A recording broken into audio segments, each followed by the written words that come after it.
नमस्ते दोस्तों। आज के वीडियो में आपका हार्दिक स्वागत है। आज हम देखेंगे हिंदी लोकवाणी कक्षा 9वीं का पाठ 6 इत्यादि की आत्मकहानी। दोस्तों, इस पाठ के लेखक हैं यशोदानंदन अखौरी जी। यशोदानंदन अखौरी जी भारत मित्र, शिक्षा, विद्या विनोद इन पत्र पत्रिकाओं के संपादक रह चुके हैं। उनके द्वारा लिखे गए वर्णनात्मक निबंध पठनीय एवं रोचक है। इत्यादि यह एक वर्णनात्मक निबंध है। बच्चों, वर्णनात्मक निबंध अर्थात जिसमें किसी वस्तु, व्यक्ति या स्थान का रोचक वर्णन किया जाता है। इस निबंध में इत्यादि शब्द का वर्णन किया गया है। इसमें लेखक ने इत्यादि शब्द के उपयोग, सदुपयोग, दुरुपयोग के बारे में बतलाया है। दोस्तों, वैसे तो हमने कई आत्मकथाएं सुनी हैं, किंतु किसी शब्द की आत्मकथा हम पहली बार सुन रहे हैं।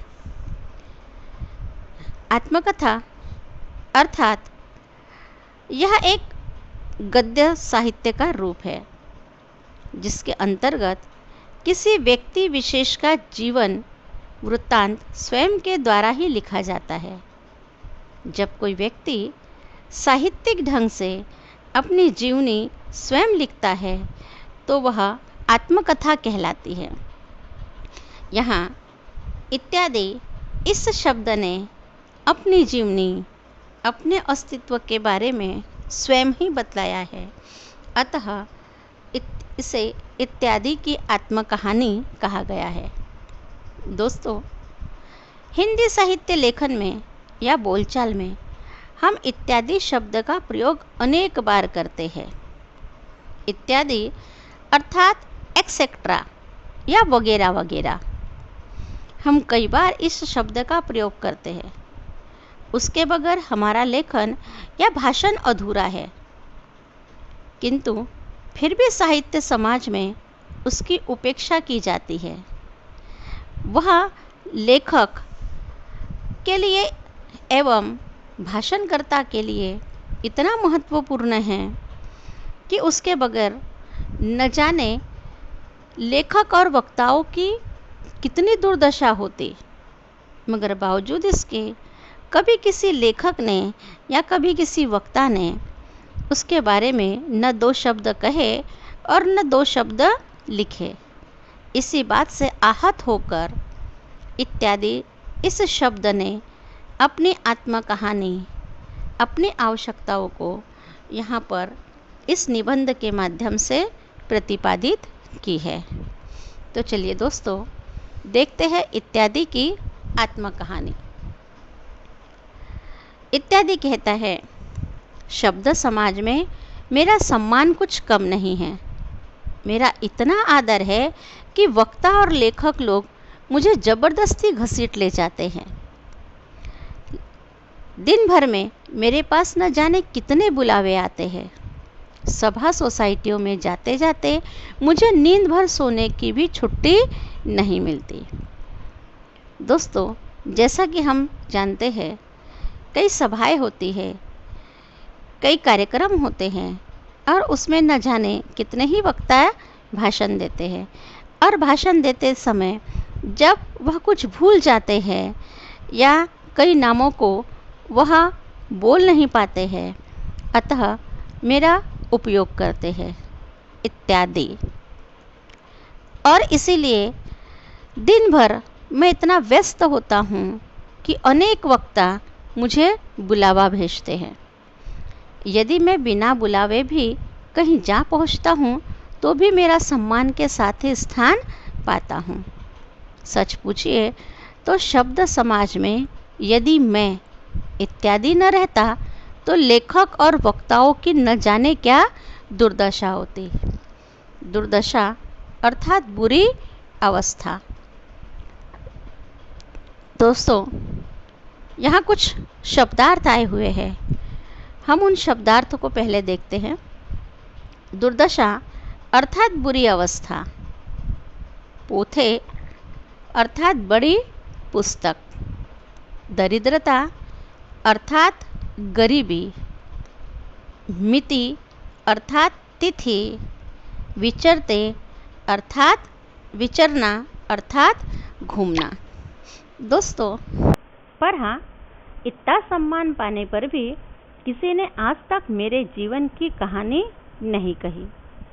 संसार में जो जरा भी काम करता है उसके लिए लेखक लोग खूब नमक मिर्च लगाकर पोथे के पोथे रंग डालते हैं। इत्यादि दुखी है।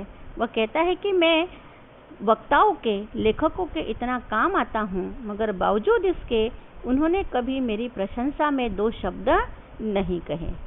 कई लोग ऐसे होते हैं जो कोई काम नहीं करते, मगर बावजूद इसके लेखक उसके बारे में नमक मिर्च लगाकर अर्थात असत्य बातें जोड़ जोड़ कर उसकी इतनी प्रशंसा करते हैं कि उसके बारे में वह पोथे के पोथे अर्थात मोटी मोटी किताबें लिख डालते हैं। पर किसी ने मेरे बारे में एक सतर भर अर्थात एक अक्षर भी नहीं लिखा और इसी कारण इत्यादि बहुत दुखी है। वह कहता है, पाठक, इसमें एक भेद है अर्थात इसमें एक कोई गहरा रहस्य है या राज है। यदि लेखक लोग सर्वसाधारण पर मेरे गुण प्रकाशित करते तो उनकी योग्यता की कलई जरूर खुल जाती, क्योंकि उनकी शब्द दरिद्रता की दशा में मैं ही उनका एकमात्र अवलंब हूँ।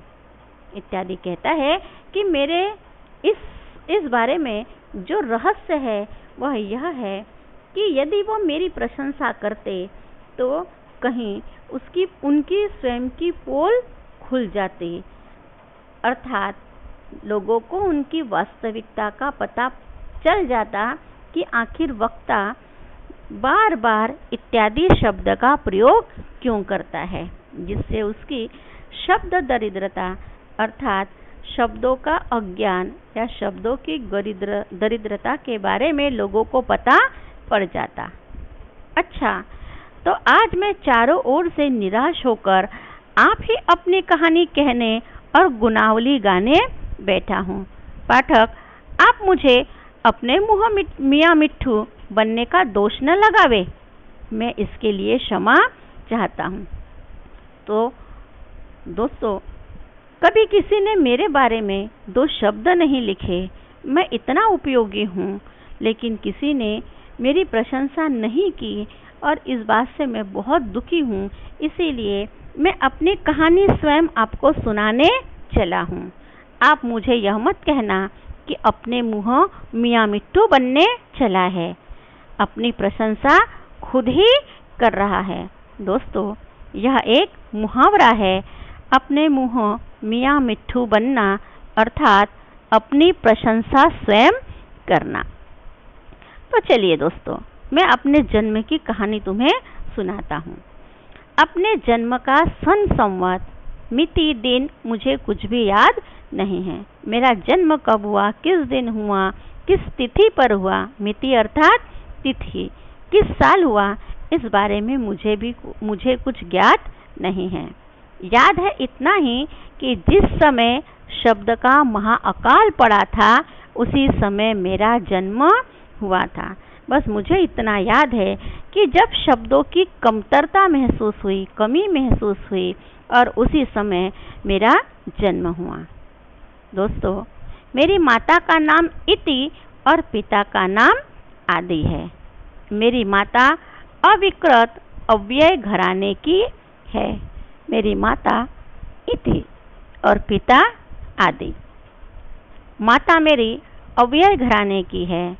अव्यय यह एक व्याकरण का भाग है। अव्यय जिन शब्दों में किसी भी प्रकार का बदलाव नहीं होता उन्हें अव्यय कहा जाता है। इति इस शब्दों में किसी भी प्रकार का बदलाव नहीं होता, क्योंकि बड़ी कृपा से अव्यय वंश वाले प्रतापी महाराज प्रत्यय के भी अधीन नहीं हुए, वे स्वाधीनता से विचरते आए हैं। अव्यय शब्द, इसमें किसी प्रकार का बदलाव नहीं होता, उनमें न प्रत्यय लगता है, और इस बात का मुझे बड़ा ही गर्व है कि मुझ में कोई और न समा सके। हम स्वतंत्र अस्तित्व के साथ विचरते आए हैं। विचरना अर्थात घूमना, इस बात का मुझे गर्व है कि कोई हम पर प्रभाव नहीं डाल सकता। मेरे बारे में किसी ने कहा था कि यह लड़का विख्यात और परोपकारी होगा, अपने समाज में यह सबका प्यारा बनेगा। मेरा नाम माता पिता ने कुछ और नहीं रखा।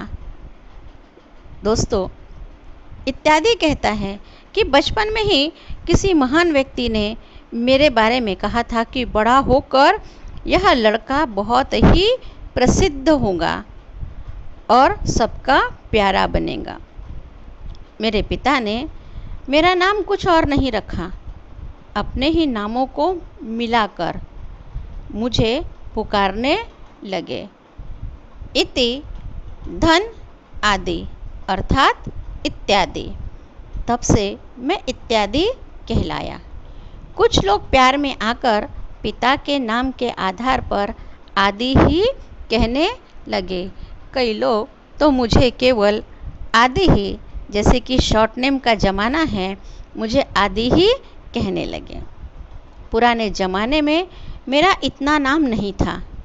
कारण यह कि एक तो लड़कपन में थोड़े लोगों से मेरी जान पहचान थी, दूसरे उस समय बुद्धिमानों के बुद्धि भंडार में शब्दों की दरिद्रता भी नहीं थी। पहले पहल मुझे कोई जानता पहचानता नहीं था, मेरा उपयोग अधिक नहीं होता था।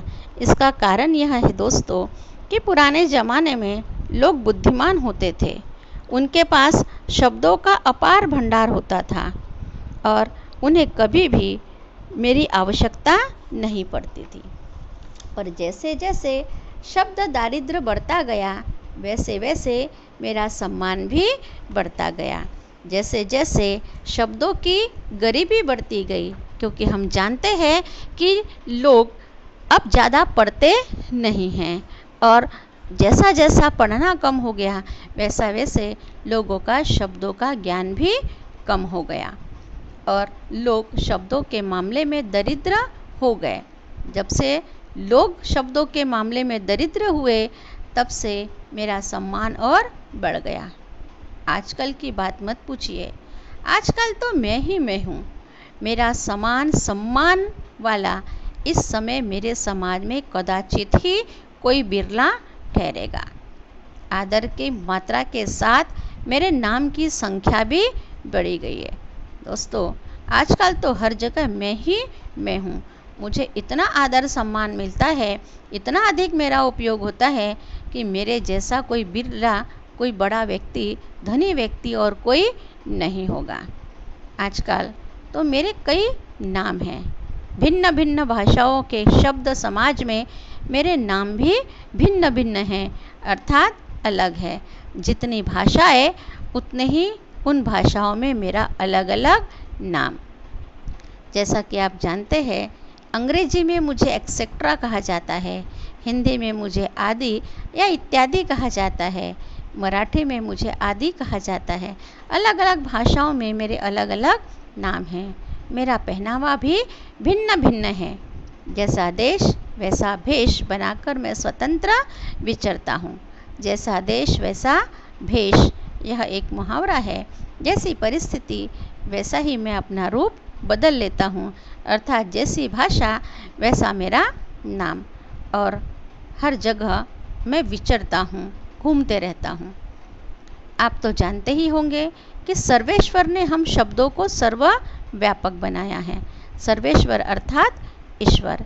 इसी से मैं एक ही समय अनेक ठौर काम करता हूँ। ठौर अर्थात जगह। हम सर्वव्यापी है और इसलिए सर्वेश्वर की कृपा से हम एक ही समय पर कई जगह जा सकते हैं, जहाँ भी सभा सोसाइटी हो रही है, जहाँ भी वक्ता भाषण दे रहे हैं, जब भी हमारी आवश्यकता किसी को पड़ती है, बुलाने पर या बगैर बुलाने पर हम तो चले ही जाते हैं और इसीलिए हमारा महत्व बढ़ता ही जा रहा है। इस घड़ी भारत की पंडित मंडली में भी विराजमान हूँ। जहाँ देखिए वहीं मैं परोपकार के लिए उपस्थित हूँ। हर जगह पंडित, पुजारी, विद्वान, हर किसी को मेरी आवश्यकता पड़ती है। दोस्तों, क्या राजा, क्या रंक, क्या पंडित, क्या मूर्ख, किसी के घर जाने आने में मैं संकोच नहीं करता। धनी हो, गरीब हो, मूर्ख हो या बुद्धिमान हो, जो भी मुझे बुलाता है मैं बगैर किसी संकोच के उनके घर चला जाता हूँ। मान अपमान के बारे में तो सोचता ही नहीं हूँ। अन्य शब्दों में वह गुण नहीं है। वे तो बुलाने पर भी कहीं जाने आने में गर्व करते हैं, आदर चाहते हैं। जाने पर सम्मान का स्थान न पाने से रूठ कर उठ भागते हैं। मुझ में यह बात नहीं है, इसी से मैं सबका प्यारा हूँ। मैं अन्य शब्दों की तरह नहीं हूँ कि जो मान न मिलने पर रूठ कर बैठ जाते हैं, चले जाते हैं। मुझे तो जो भी बुलाता है मैं चला जाता हूँ और इसीलिए मैं सबकी आँखों का प्यारा हूँ। तो इस प्रकार दोस्तों इत्यादि अपने बारे में बतला रहा है। आगे और वह अपने बारे में क्या बतलाता है यह देखते हैं हमारे वीडियो के अगले भाग में।